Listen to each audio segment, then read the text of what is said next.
Welcome back to Plot Hole Productions. I'm Nate Slater, and you know what today is? That's right, my friends. It's May the 4th, which means we're finally being held accountable for our promise that is a year in the making as of today. Oh, so we're finally gonna do that Star Wars segment? That's right, McClunky.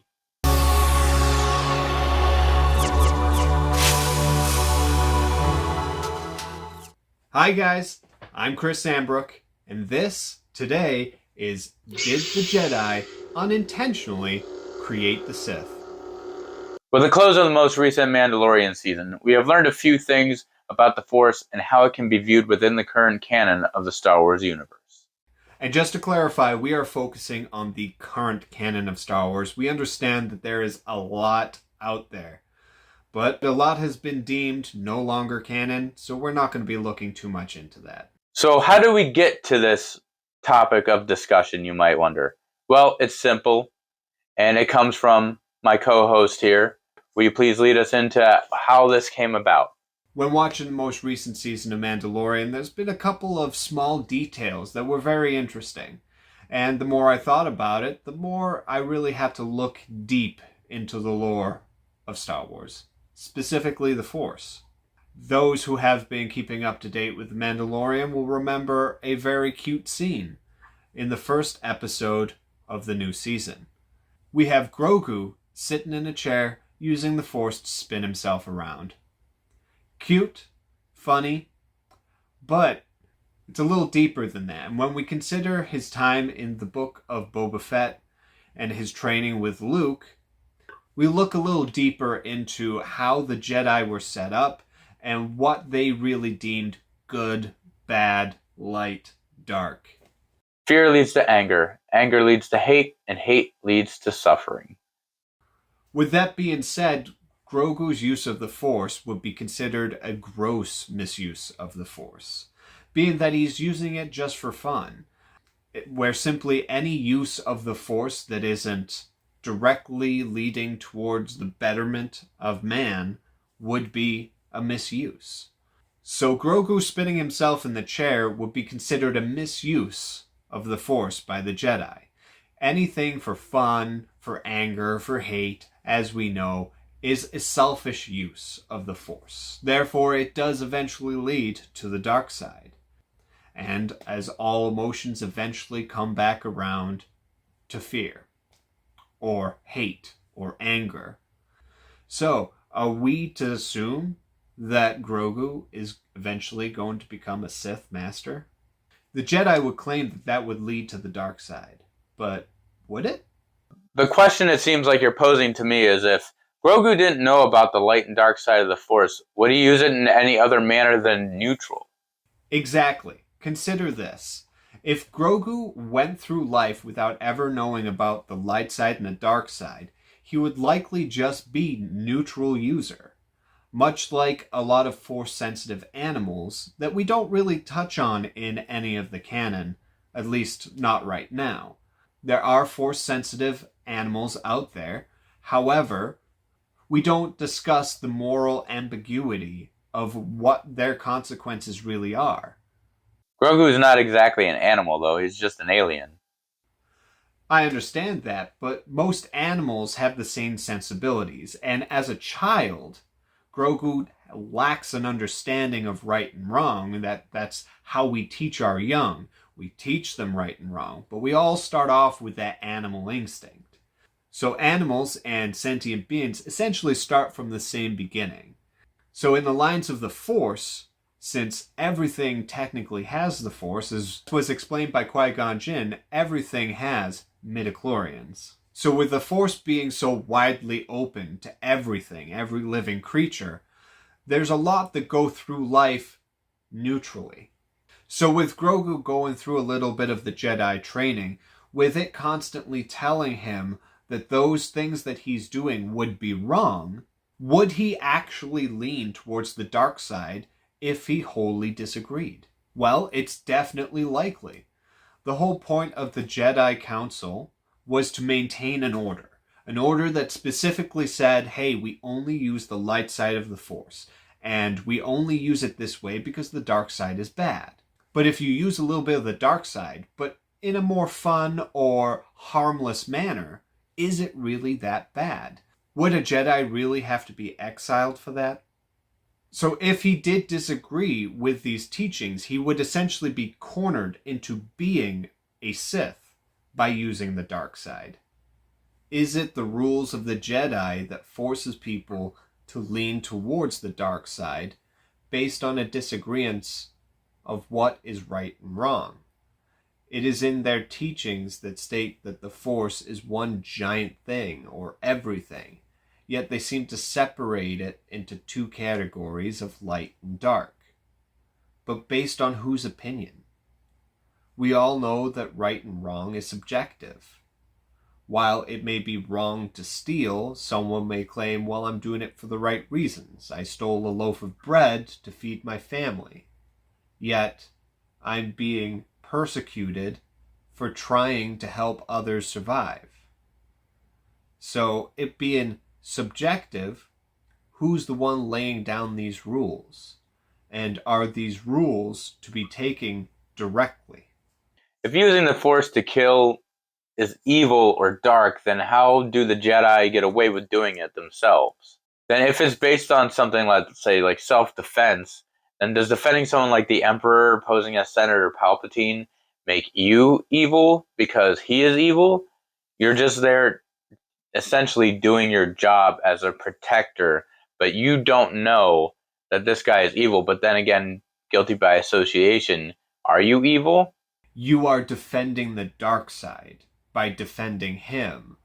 If you truly are a Jedi Master, you should know the difference between light and dark. You should feel it. They constantly tell us that it's in everything, so you should be feeling the Force.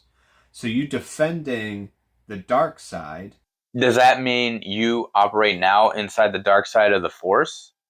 There's too much ambiguity on how it works.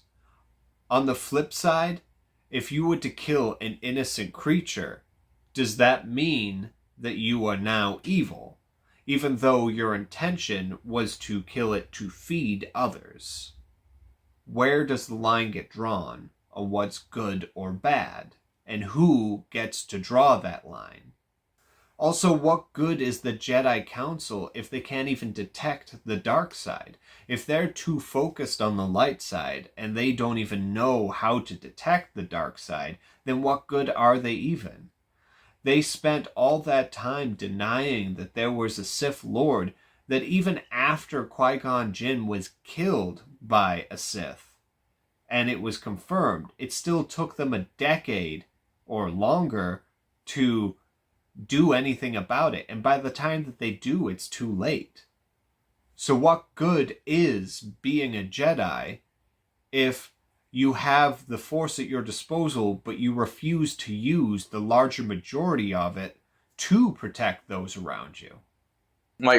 But the big issue we face with the Jedi Code is the paradox around emotion. They claim to have no emotion in order to become a Jedi Master, but to have no emotion would make you cold to the needs of others. How are you to embrace nature and the Force if you are taught to disconnect yourself from emotion? It's funny because you cannot connect to anything if you're not allowed to see the beauty in it. Beauty is emotion driven. So it seems to me that that is what led to the fall of the Jedi. They disconnected themselves from what was going on around them per their teachings, therefore allowing politics to lead civilization, despite the fact that politics is riddled with corruption, which we see in Episode 1 with the Trade Federation. Their teachings alienate those who disagree with their use of the Force, forcing them to take the opposition on the dark side, therefore creating their own monster while also ignoring its presence as a result of their own teachings. They disconnect themselves so that they don't really feel that side of the Force. They keep saying that they're clouded by the dark side. That almost just sounds like a cover for their inadequacies.